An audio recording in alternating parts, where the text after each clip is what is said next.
everyone, it's Robin, Art Island Crafts, and welcome to my studio. This is my Whip It Wednesday video where I show you the crafty goodness that I've been working on this week.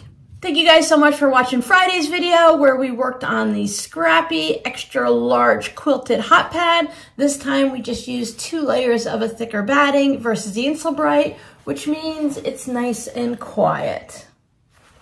Using a jelly roll made it go by so fast, and I love the idea of sewing the jelly roll on one side and using the scraps that are left over to do the other side.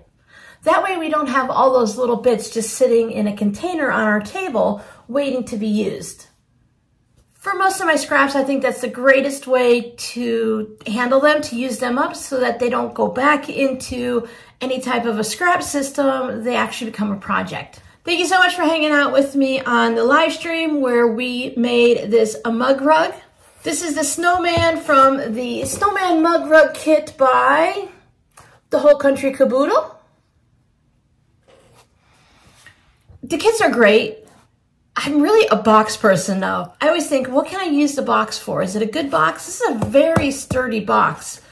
I was really surprised, and I think it's because it's hard to buy boxes in bulk, so if you want to make a bunch of kits like this, I've been trying to find different boxes and stuff for my shop and to ship things and everything like that, dealing with the Advent and all. And I was really surprised it's really difficult to find boxes. So when you have a box like this, you can just put a shipping label on it and it can just go out just like that. Plus, if you put a bunch of them on a shelf, they're not going to collapse. But enough about the box. Here is the little mug rug that we did. Can you see the little eyeballs and the smiley face? I don't do very good with faces, but this time I think I got it. I think I did a pretty good job. Maybe I could have done something a little different. I think I would just actually round this part of the nose more. That's something that I would rather do different. But the little eyeballs and the smile are great. I just used a black micron pen that's meant for being permanent to sign on fabric and stuff.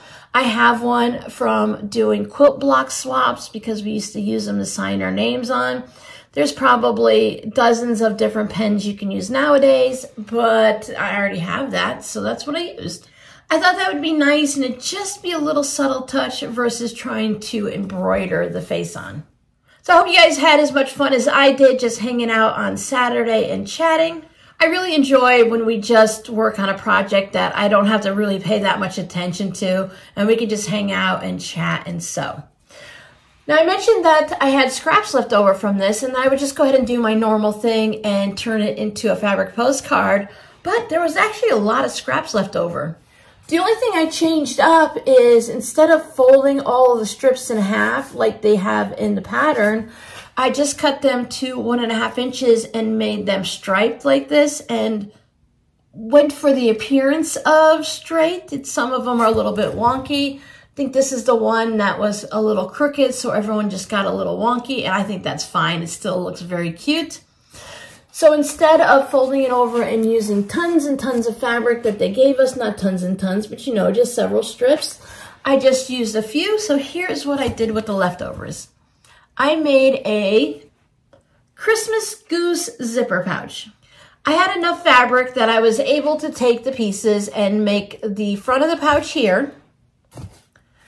Now this goose in the center, I think this is the fabric that was meant to be right here to make the little pocket to put the candy cane in.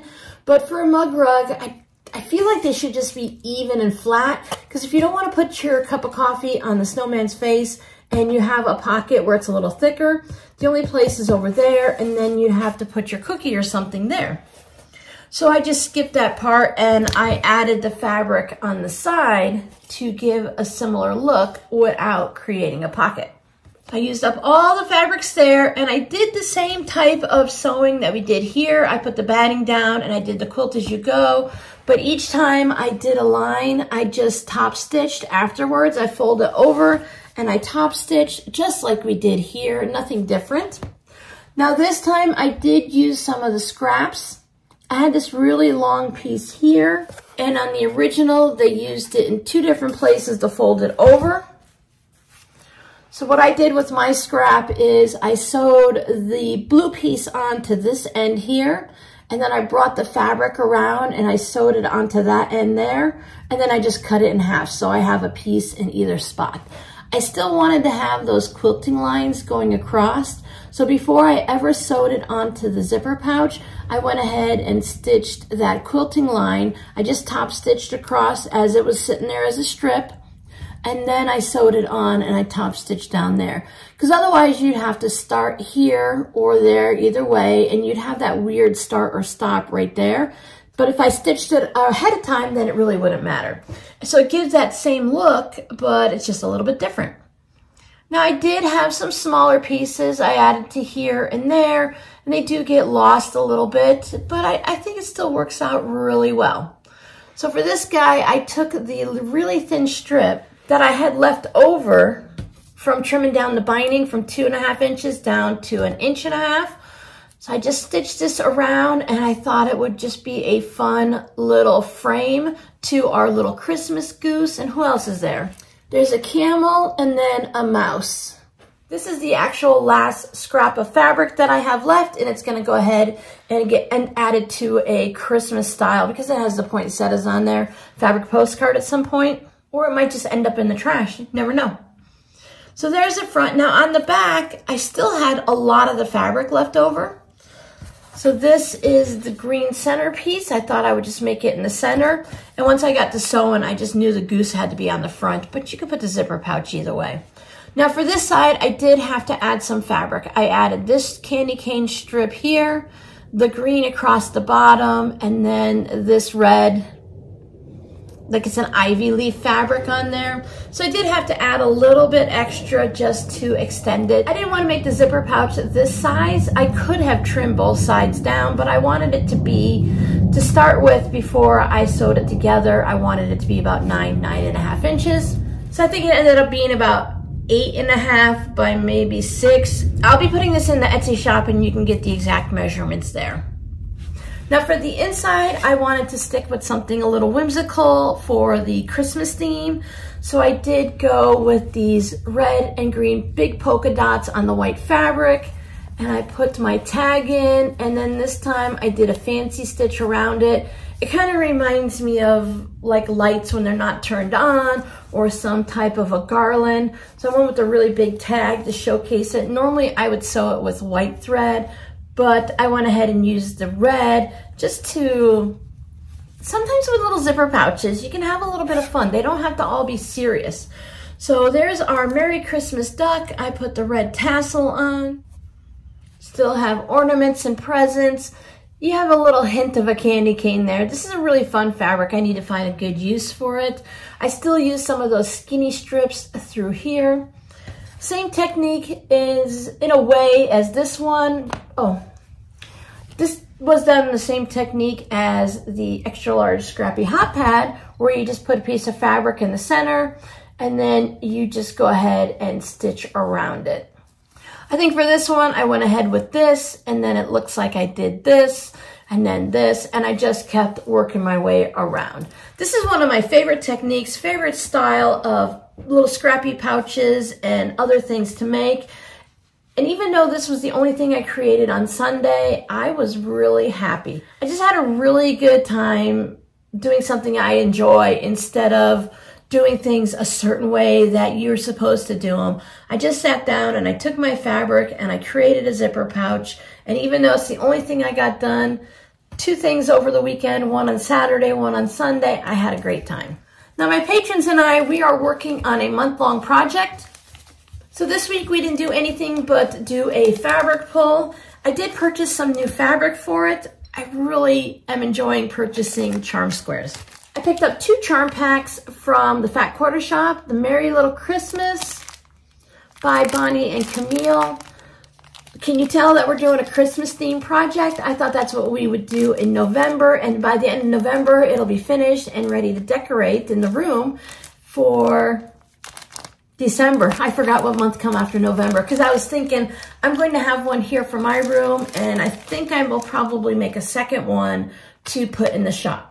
So I bought charm packs, and my other new favorite is the mini charm packs.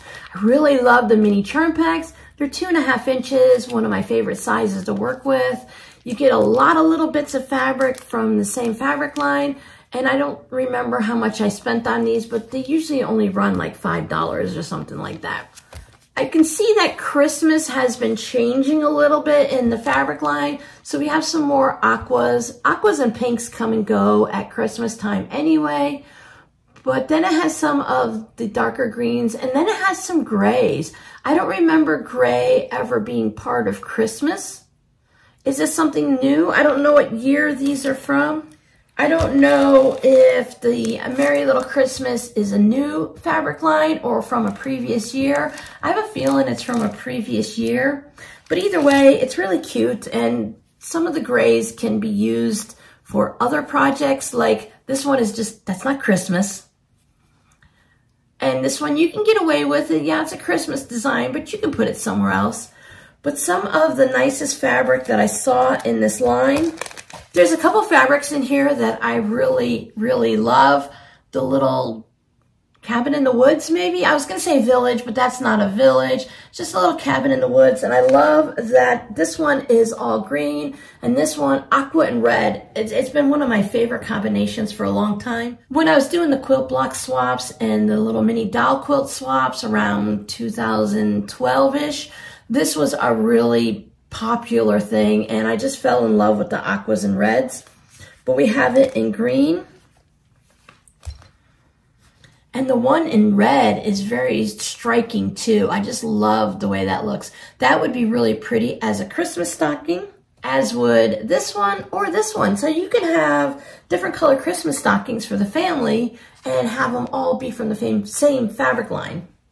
I do enjoy Christmas fabric. I think you can use this one outside of Christmas too, because that's not necessarily a Christmas flower. I'm really looking to see how this project progresses. It took me 4 tries, but I got that out. Now, last week's scrappy word was DSM. Now that stands for domestic sewing machine. And I think a lot of people talk about that mostly when they're talking about quilting, the actual act of quilting a quilt, because you either quilt it on a long arm, you quilt it on a domestic sewing machine, which is just our basic sewing machines that we use. They're not the big industrial ones or anything like that. It's not any form of a long arm in all of their categories. It's just one you use because when you're being domestic, you're cleaning your house and cooking and stuff. So it's a domestic sewing machine. And of course, you can also hand quilt your quilt. Now today's scrappy word of the day is one I used to hear a lot when I was, or see a lot when I was reading blogs all the time. Before we really got into Instagram, Facebook, and YouTube, there was a lot of blogs that everyone was following. So this one is FART. F-A-R-T. Because if you're going to make up these little acronyms and abbreviations and names, you may as well make them fun. So without Googling it, see if you can figure out what FART might be when it comes to the quilting community, because we know it's a silly word that makes little boys and older guys laugh a lot. If you hung out with me during the live stream, thank you so much. Or caught the replay, I really appreciate it when you guys watch my videos afterwards. I mentioned that I'm going to be putting my shop on sale early. Instead of doing it on Black Friday, I want to do it a little bit earlier. Everyone's doing an early one anyways. I've been getting bombarded with things from Amazon and Walmart, but I thought it might be a good idea to go ahead and put the shop on sale early so that we can beat the rush with trying to mail things out. We've hit the wacky, crazy holiday season where the mail is going to be going crazy now.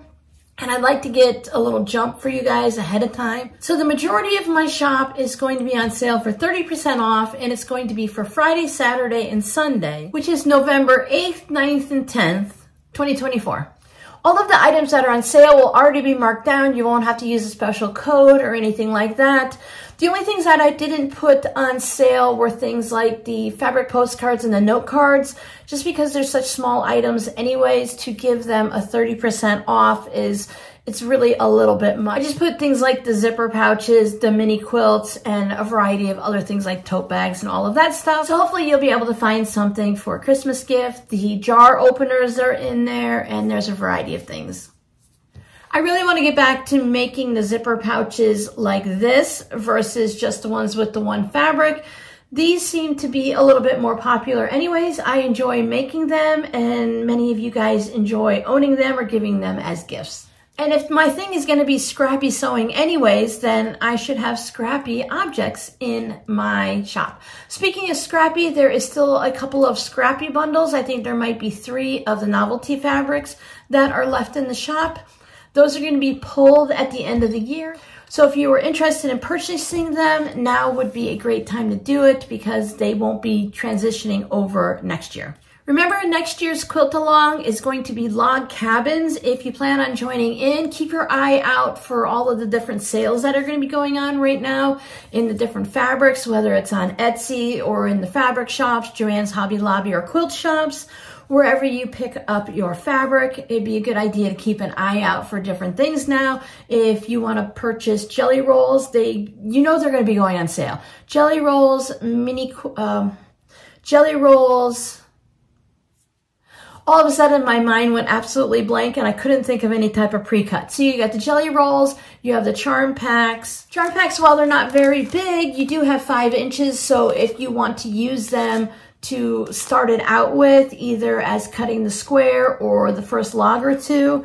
You can even use the mini charms if you want to buy a pack of white or black or all red. A lot of times you can get just one color fabric and you can get it in a mini, and that'll cover your entire quilt usually, because if there's 42 charms in here, I don't know how many blocks you're going to need for the size of your quilt. Just figure that out and then pick up enough charm packs or mini charm packs to cover the center of them. I will be showing a couple different ways to do log cabins or courtyard steps or something along those lines. I'll show you exactly the block that I'm going to be doing in one of the live streams in January. And that's just something we're going to work on during the live streams all through 2025. Can't believe we're going into 2025. That's crazy. 2025 was one of those things back in the 80s when I was in high school, and they're like, what will you be doing in the year 2025? I don't know why they came up with that year, but they did. So that was just wild that we actually made it to here. I think 2025, or the 2020 little group of numbers of the years, was like in Star Wars, Star Trek, all those fantasy type things. They were putting it into the 2025, 2032, and that's 2025 is just next year. So it's totally crazy. So anyways, thank you guys so much for hanging out with me and for watching my videos. Getting really close to the Advent season. I know a lot of you look forward to that, so we aren't very far away. I've been watching a lot of Advent unboxing here on YouTube. So if that's something you enjoy, just go ahead and take a look around a little bit and you might find some fun ones. I've been watching the stationery ones. They have some really nice stationery and some pens. So if you want to get lost and you just need something to watch, check out some Advent 2024 unboxing until mine starts in December. Bye.